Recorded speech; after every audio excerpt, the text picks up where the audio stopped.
Hello friends, welcome to my YouTube channel. Today we are going to discuss about another topic.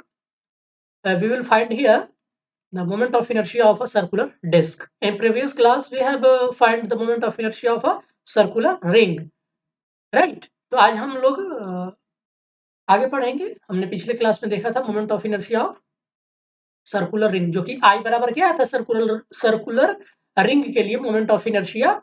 जब हम उसका moment of inertia निकालते हैं उस axis के अबाउट, जो कि उसके सेंटर से पास करता है और उसके प्लेन के परपेंडिकुलर है, तो आई बराबर आता है एम आर स्क्वायर. ठीक है, राइट. और जब हम डायमीटर के अबाउट निकालते थे तो 1/3 MIR² आता था. ठीक है, ये था परपेंडिकुलर और ये था डायमीटर के अबाउट. तो चलिए आज हम आगे बढ़ते हैं और निकालते हैं moment of inertia of circular disc के लिए. ठीक है, तो आप हमने बताया था सबसे पहले आपको क्या चाहिए. आपको क्या चाहिए, तो आपको एरिया निकालने आना चाहिए. पर यूनिट मास हो, मास पर यूनिट एरिया हो, या मास पर यूनिट वॉल्यूम हो, आप सबसे पहले निकाल कर रखिए. अगर प्लेन है तो मास पर यूनिट एरिया निकलेगा. अगर थ्री डायमेंशनल ऑब्जेक्ट है तो मास पर यूनिट वॉल्यूम निकलेगा, राइट. तो हम लोग यहाँ निकालने जाएंगे क्या, मास पर यूनिट एरिया, क्योंकि ये प्लेन है. सर्कुलर डिस्क क्या होता है, प्लेन होता है, तो मास पर यूनिट वॉल्यूम, क्योंकि प्लेन का तो सॉरी क्षमा करिए, मास पर यूनिट एरिया. तो सपोज करिए कि ये जो डिस्क है, इस डिस्क का रेडियस आर है. सपोज करिए कि ये डिस्क है ना, इसका रेडियस आर है. तो मास कितना हो जाए, अगर मान लिया जाए कि इसका टोटल मास एम है, तो इस डिस्क का सरकमफ्रेंस क्या होगा, सी बराबर 2 पाई आर होगा ना सरकमफ्रेंस. तो मास पर यूनिट एरिया, मास पर यूनिट एरिया, तो इसका एरिया कितना होगा, एरिया बराबर पाई r², ये होगा ना. तो मास पर यूनिट एरिया मतलब कि पाई r² एरिया का मास m है, तो यूनिट एरिया का मास कितना होगा, m/पाई r². इसका मतलब है कि मास पर यूनिट एरिया बराबर हो गया आपका m/पाई r². किसके लिए, सर्कुलर डिस्क के लिए. ठीक है ना. चलिए अब आगे हम देखते हैं कि आखिर में जो सर्कुलर डिस्क होता है वो बनता कैसे है. एज ए सपोज हम कर सकते हैं कि ये जो सर्कुलर डिस्क है ना दोस्तों, ये इनफाइनाइट सर्कुलर रिंग से बना होगा. जो सर्कुलर डिस्क है, हम ये मान करके चलते हैं कि सपोज करिए कि पहले हमने ऐसा रिंग रखा, उसके आगे इस तरह का रिंग रखा, उसके आगे इस तरीके का रिंग रखा, उसके आगे इस तरीके का रिंग, उसके आगे इस तरीके का रिंग, मतलब बिल्कुल पास पास है ये. आप ऐसे ऐसे रखते जाएंगे रिंग, तो एक बड़ा सा सर्कुलर डिस्क नहीं बन जाएगा हमारा, ऐसे रिंग. तो infinite number of circular ring से क्या बनता है, ये बनता है आपका circular disc. Infinite number of concentric circular rings. तो हम यहां पर लिख सकते हैं कि circular disc is supposed to form, is supposed to form by infinite number of concentric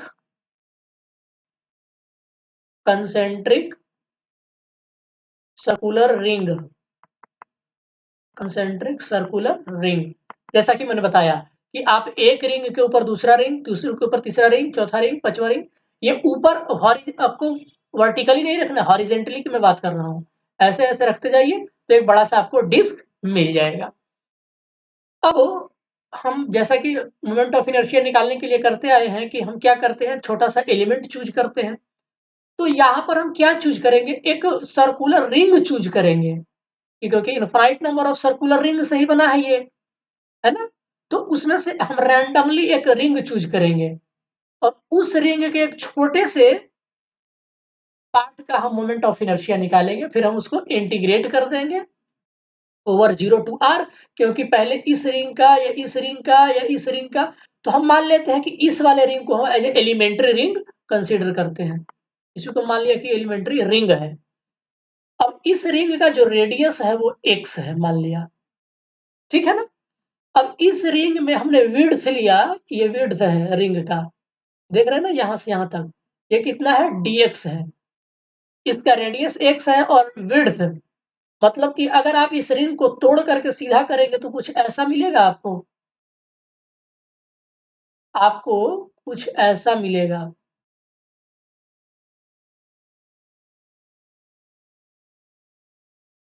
आपको कुछ इस तरीके का मिलेगा जिसमें ये वाला पोर्शन dx है और ये चूंकि ये कितना है,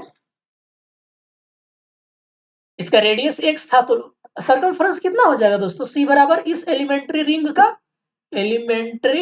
का सर्कमफ्रेंस जो मैंने चूज किया है ऑफ रेडियस x, तो c बराबर 2 पाई x नहीं हो जाएगा। मतलब कि अगर इसको आप तोड़ के सीधा करेंगे तो लेंथ कितना हो जाएगा, 2 पाई x नहीं हो जाएगा। और विड्थ इसका क्या बता रहा है, विड्थ इसका है dx। इसका एरिया कैसे निकलेगा, तो लेंथ इंटू ये जो विड्थ है आप निकाल लीजिए dx, तो लेंथ इंटू विड्थ यही होता है, ये लेंथ हो गया और ये हो गया dx, ये लेंथ है 2 पाई x। ठीक है, तो एरिया निकालने के लिए क्या होगा, लंबाई इंटू चौड़ाई, आप कर दीजिए, तो 2 पाई x इंटू dx। इस जो हमने रिंग जो चूज किया था एक, उसका निकल गया क्या, एरिया। तो the area of the ring, area of the ring is equal to 2 pi x into dx निकल गया। ठीक है, अब हम क्या करते हैं कि इसका मास निकाल लेते हैं हम कि कितना इसका मास होता है, और फिर हम उस मास का एलिमेंट्री मोमेंट ऑफ इनर्शिया निकाल देंगे, फिर उसको इंटीग्रेट कर देंगे। तो चलिए हम इस रिंग का मास निकालते हैं दोस्तों, इस रिंग का मास क्या आता है, ठीक ना। चलिए बता सकते हैं कोई, तो प्लीज हमें कमेंट करके बताइए। अगर आप मास निकाल लेते हैं तो बिना इस वीडियो को आगे देखे हुए अगर आप मास निकाल के बता सकते हैं तो प्लीज आप ऐसा करिए। तो देखिए हमने कहा था कि मास पर यूनिट एरिया, रिंग का एरिया निकल आया कितना, 2 pi x into D x. मास पर यूनिट एरिया हमको पता है कितना है, मास पर यूनिट एरिया कितना है, m upon pi R square पूरे रिंग का। तो यूनिट एरिया का मास इतना है, तो इतने एरिया का मास नहीं सॉरी मास, तो 2 pi x into D x area का मास कितना हो जाएगा, आप सिंपली इसमें 2 pi x into D x multiply कर दीजिए, ठीक है ना। तो ये निकल आएगा, एरिया निकल आएगा रिंग का, इस रिंग का एरिया, ये तो सिर्फ इसका एरिया था, ठीक है ना।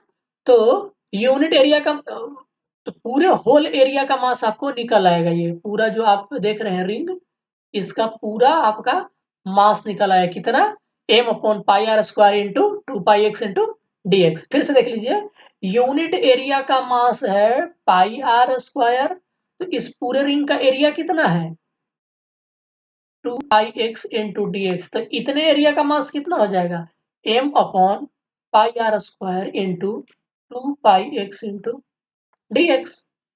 ठीक है ना, तो पाई पाई कैंसिल हो जाएगा, तो यहां से क्या आ जाएगा आपका, ये आ जाएगा 2m upon R square X D X. ये आ गया आपका मास ऑफ द रिंग, इस रिंग का जिसका रेडियस x है उसका मास आ गया 2m upon R square D X. अब हम क्या करते हैं कि इस मास का मोमेंट ऑफ इनर्शिया निकाल देते हैं, सिर्फ इस वाले मास का मोमेंट ऑफ इनर्शिया, ठीक है ना। तो चलिए हमारे पास तरीका है वही, मोमेंट ऑफ इनर्शिया बराबर मास इनटू रेडियस, जो डिस्टेंस होता है परपेंडिकुलर एक्सिस से, एक्सिस ऑफ रोटेशन से जो परपेंडिकुलर डिस्टेंस होता है वहां से आप निकाल सकते हैं। तो आपका निकल आएगा एलिमेंट्री मोमेंट ऑफ इनर्शिया, मतलब कि डी आई बराबर moment of inertia of this ring is equal to mass into perpendicular distance का स्क्वायर, ठीक है ना। तो मास कितना है, 2m upon R square X D X, और डिस्टेंस कितना है इस लाइन से इस रिंग का, एक्स ही ना, एक्स स्क्वायर, ठीक है। इसका मतलब है कि मोमेंट ऑफ इनर्शिया कितना आ गया इस रिंग का सिर्फ, तो डी आई आ गया 2m अपॉन आर स्क्वायर, यहाँ x और यहाँ x क्यूब dx, ये आ गया इस रिंग का सिर्फ मोमेंट ऑफ इनर्शिया। उसी तरीके से ऐसे कितने रिंग है, ढेर सारे रिंग है ना, तो कहां से रेडियस 0 से लेके रेडियस r तक सब सिर्फ और सिर्फ रिंग ही है, तो इसको इंटीग्रेट कर देंगे 0 रेडियस से r रेडियस तक। ठीक है, एक्स भी चूंकि रेडियस ही है, हमने इस रिंग का रेडियस लिया था, तो इसको इंटीग्रेट कर देंगे कहां से कहां तक, 0 रेडियस से r रेडियस तक, हमारे पूरे सर्कुलर डिस्क का मोमेंट ऑफ इनर्शिया निकल आएगा। देर भी किस बात की, आइए हम लोग इसी चीज को करते हैं। ठीक है ना, चलिए इंटीग्रेट कर दीजिए, i बराबर 0 to i integration D I. अब डी आई की जगह आप इसको रख दीजिए, तो ये तो कांस्टेंट है पूरा term, 2m upon R square, constant तो बाहर आ जाएगा, बचेगा सिर्फ एक्स क्यू, ये आ गया। एक्स क्यू का हम लोग जानते हैं इंटीग्रेशन क्या होता है, क्या होता है दोस्तों, आप इस फॉर्मूला लगाएंगे एक्स एन डी एक्स, तो ये होता है N into integration N plus one divided by N, ये होता है इंटीग्रेशन इसका, एक्स एन डी एक्स का, X N plus one upon N, मतलब पावर जितना हो एक ऐड हो जाएगा और उतने से डिवाइड हो जाएगा, तो एक्स क्यू का क्या हो जाएगा एक्स फोर अपॉन फोर। अब एक्स की जगह आर पुट कर दीजिए, ये आ गया आपका, एक बार आर पुट करेंगे एक बार जीरो पुट करेंगे, तो आर रखिए R four upon four minus zero upon four, इसको आप काट दीजिए, मतलब कैंसल आउट हो जाएगा 2 to 4। तो moment of inertia of the circular disc कितना गया, हाफ एम आर स्क्वायर। अब याद रखिए दोस्तों कि moment of inertia of circular ring कितना आता था, एम आर स्क्वायर, मैंने शुरू में बताया, और moment of inertia of circular disc कितना आ गया, हाफ एम आर स्क्वायर। अब सपोज करिए कि ये वाला आर और ये वाला आर दोनों बराबर है, तो मोमेंट ऑफ इनर्शिया किसका ज्यादा हुआ, सर्कुलर रिंग का कि सर्कुलर डिस्क का। दोस्तों सर्कुलर रिंग का मोमेंट ऑफ इनर्शिया ज्यादा होता है सर्कुलर डिस्क से, जब दोनों का रेडियस सेम हो, इररिस्पेक्टिव ऑफ द मास, मास कुछ भी हो, क्षमा करिएगा, मास भी सेम होना चाहिए, I am very very sorry. तो मास दोनों, मास भी तो है ना इसमें, तो सेम मास, मास सेम हो और रेडियस सेम हो, M and R are equal, अगर डिस्क और सर्कुलर रिंग के दोनों बराबर है, तो moment of inertia of circular ring is greater than moment of inertia of circular disc. अब चूंकि ये जो सर्कुलर डिस्क है दोस्तों, ये भी सिमेट्री होता है अबाउट द डायमीटर, तो परपेंडिकुलर एक्सिस थ्योरम लगाइए, आपको डायमीटर के अबाउट निकालना है मोमेंट ऑफ इनर्शिया, तो हम लोग जानते हैं कि ये जो होता है आई जेड बराबर I D plus I D, यानी कि आई, इसके अबाउट तो हमने निकाल लिया है, तो आई बराबर 2 id, इसका मतलब है कि आई डी बराबर हाफ आई बराबर हाफ आई की वैल्यू हम यहाँ निकाल चुके हैं, हाफ एम आर स्क्वायर, तो आप यहाँ से निकाल लीजिए 1/4 एम आर स्क्वायर। ठीक है ना, तो ये आ गया किसके अबाउट, अबाउट डायमीटर, क्योंकि सिमेट्रिक होते हैं सर्कुलर डिस्क दोस्तों, तो ये आपका निकल आया moment of inertia of circular disc about the diameter and about the line passes through the center of the disk and perpendicular to the plane of the disk। ये दो केस आपको मिल गए, ठीक है ना दोस्तों। चलिए अब एक एग्जांपल कर लेते हैं यहीं पे हम, बहुत ही छोटा सा। तो हमारा सवाल ये है कि the moment of inertia of uniform circular disc about a tangent of the disc in its own plane is given by, uniform circular disc का moment of inertia its own plane is given by 5 own plane का मतलब क्या है दोस्तों, diameter के about कह रहा है, क्योंकि इसके अबाउट क्या होता तो इस प्लेन के परपेंडिकुलर हो जाता ना। सवाल समझने की कोशिश करिएगा दोस्तों, कह रहा है क्या कि ओन प्लेन, मतलब जिस प्लेन में सर्कुलर डिस्क है, तो उस प्लेन में सिर्फ डायमीटर ही होता है ना, मतलब कि आईडी दिया हुआ है क्या, 5/4 M R square, where the symbols have their usual meanings, using this relation find the moment of inertia about an axis through its centre perpendicular to the, अब आपको ये पूछ रहा है तो हम लोग जानते हैं आई बराबर क्या होता है 2ID, मतलब कि होता है, आप निकाल लीजिए यहीं से डायरेक्ट। और हम लोग जानते हैं सर्कुलर डिस्क का आई क्या होता है, आई बराबर क्या होता है उसका,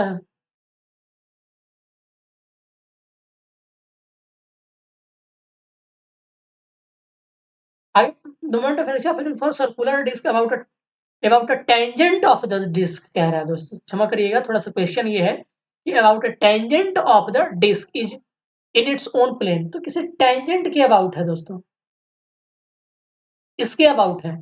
अब इस क्वेश्चन को थोड़ा ध्यान से आप पढ़िएगा, बहुत ही सिंपल सा सवाल है ये। किसी टेंजेंट के अबाउट दिया हुआ है मोमेंट ऑफ इनर्शिया किसी सर्कुलर डिस्क का, टेंजेंट के अबाउट मोमेंट ऑफ इनर्शिया आपका दिया हुआ है कितना 5/4। अब मान लीजिए ये आई टी है, टेंजेंट के अबाउट mr²। तो देखिए दोस्तों ये है डायमीटर, तो डायमीटर तो कोई ना कोई तो डायमीटर ऐसा होगा जो टेंजेंट के पैरेलल होगा इस टेंजेंट के, तो डायमीटर के अबाउट हम लोग जानते हैं आई बराबर क्या होता है, पता है ना। तो थ्योरम ऑफ पैरेलल एक्सिस लगेगी, क्या लगेगी, तो पैरेलल एक्सिस के अनुसार ये कहता है कि आप पैरेलल एक्सिस के अनुसार थ्योरम ये कहती है कि ये जो टेंजेंट है ना, आप यहां से निकाल लीजिए इसके अबाउट डायमीटर,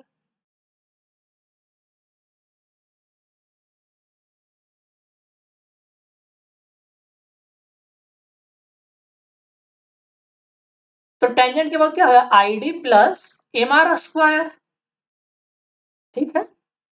तो ID बराबर क्या हो जाएगा, मतलब डायमीटर के अबाउट आपका ID टेंजेंट के अबाउट दिया हुआ है,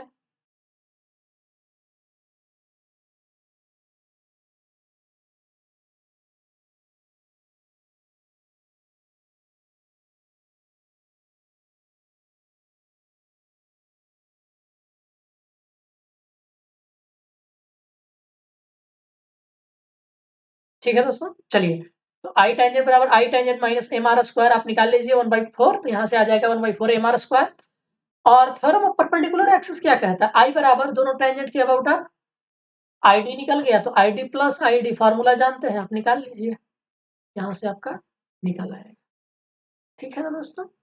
तो ये है कि अबाउट टेंजेंट निकालने के लिए आपको परपेंडिकुलर एक्सिस थ्योरम का इस्तेमाल करना पड़ा, अबाउट टेंजेंट निकालने के लिए डायमीटर निकालने के लिए आपको इस्तेमाल करना पड़ा पैरेलल एक्सिस थ्योरम, और फिर परपेंडिकुलर निकालने के लिए एज ए आप निकाल सकते हैं, ठीक है दोस्तों। चलिए आगे बढ़ते हैं। तो आज के वीडियो के लिए बस इतना ही, मिलते हैं नेक्स्ट वीडियो में, तब तक के लिए सबका बहुत बहुत शुक्रिया, धन्यवाद।